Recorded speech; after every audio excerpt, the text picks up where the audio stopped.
This is now a GO session. We have one item, which is expedited bill 15-19, contracts and procurement, minority-owned businesses, sunset date amendments. And this bill will extend the time for a disparity study and sunset date for the minority-owned business purchasing program to 2021.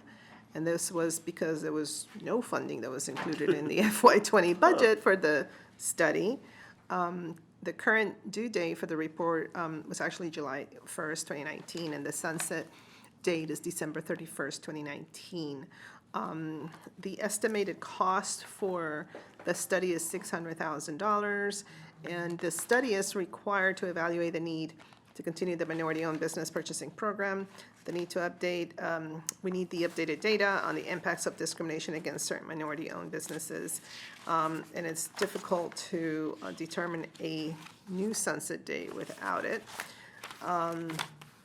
Also, this program awards Montgomery County government contracts and subcontracts to qualified minority-owned businesses. Just want to mention to my colleagues that, you know, we did have in 2017 a minority-owned and local small business task force. It was because this actual disparity impact study had been delayed for quite a while. And within that report produced by the task force, there were very important recommendations because it is clear that we still have disparities when it comes to minority-owned businesses. And this continues to be, you know, an issue of great importance for us.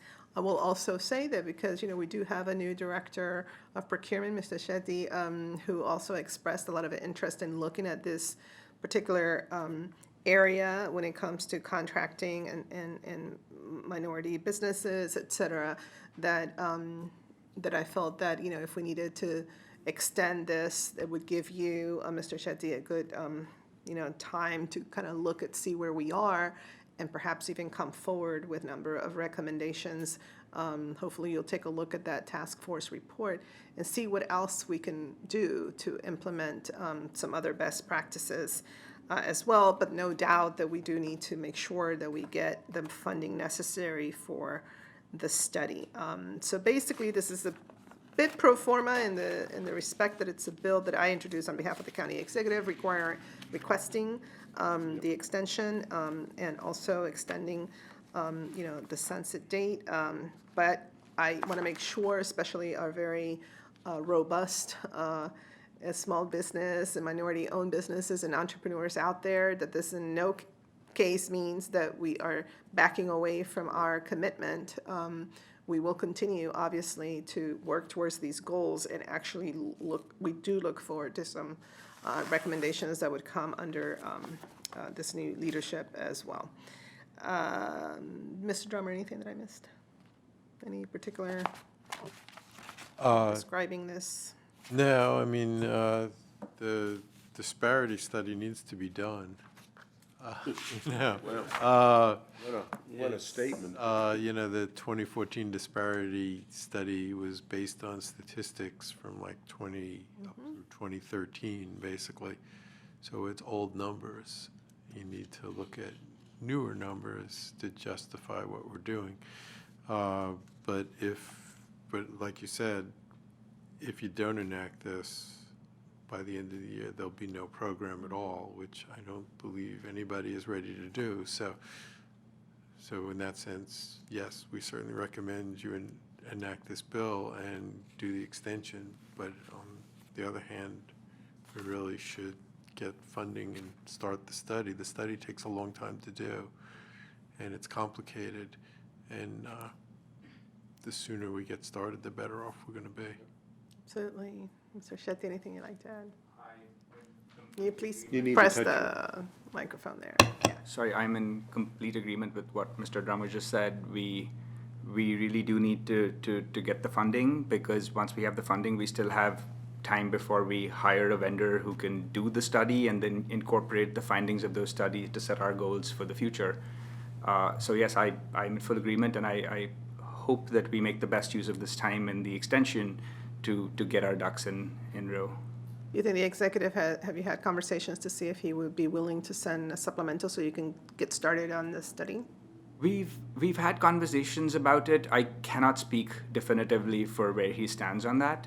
I know at one time he had said that he'd hoped that this was something the council would fund through some of the money that they had been given at their discretion. I hope that we're able to find.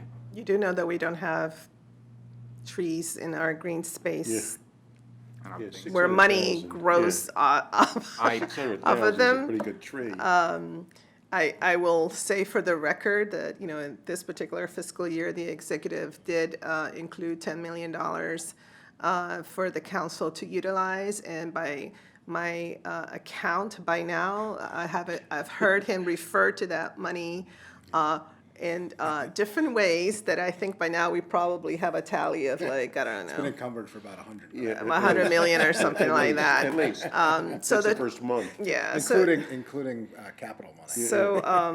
So I guess what I will say is that, just like we did with the previous administration, the executive has to include this in his fiscal operating budget request. We all know that once we here on the council receive the budget, we don't have a lot of, room to make changes. It is absolutely important, especially if it is, a priority of the executive, that is included. I think it's not appropriate just to say that, that he wishes the council had included. We're not the ones who first, put the budget together, as you know very well. So maybe you can relate to him that it would be great. I mean, if he wants to send a supplemental, we can, approach it that way. But if not, we're going to definitely be looking forward in his next fiscal budget proposal for this to be included, so that we can get the data we need. I will do that, Council President. Appreciate it. Councilmember Friedson. Thank you for that. I'm glad you brought up the $10 million because it is getting a little bit tired to hear about the 10 million. What started as an act of good faith is starting to feel like it was a gimmick that could be used over and over and over again on all of the things that weren't funded in the county executive's budget proposal, which, by the way, he's legally required to send over and is reflective of his priorities. And I think not only is this something that we ought to prioritize, but it's something that we're legally obligated to do. So I think that I just want to echo the comments that the council president made, because I think they were totally spot on, and just reiterate that we expect this to be in his budget proposal that he sends over. The idea that we would be expected to cut from another priority in order to fund something that we are legally obligated as a county to make is completely unacceptable. And so I hope that you will share my expectation and certainly the longstanding expectation. Again, not a unique challenge that we're facing. I know I'm new here. This is not the council president's first rodeo with this, as we've talked about. This is not the first time that a county executive has decided that he didn't want to include this in a proposed budget. But the public is tired of this back and forth for, is this going to come out of my pocket or out of your pocket? It's not any of our pockets. It's the public's money. This is a legal obligation. It's a public expectation. And so let's just make it happen. Councilmember Katz. Thank you very much. I echo the sentiments, and I think the bottom line is, on this one, we have to get it done.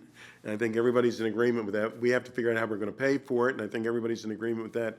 But we need to pass this because we didn't do the obligation by July. I mean, and it's certainly not, if you don't have the report, you're not going to have the findings by December. So I think we need to do it, and need to do it as quickly as to start the process as quickly as we can. All righty, so without objection, we're okay. So we'll pass this extension and extend the sunset as well. Thank you so much. We're adjourned. Thank you.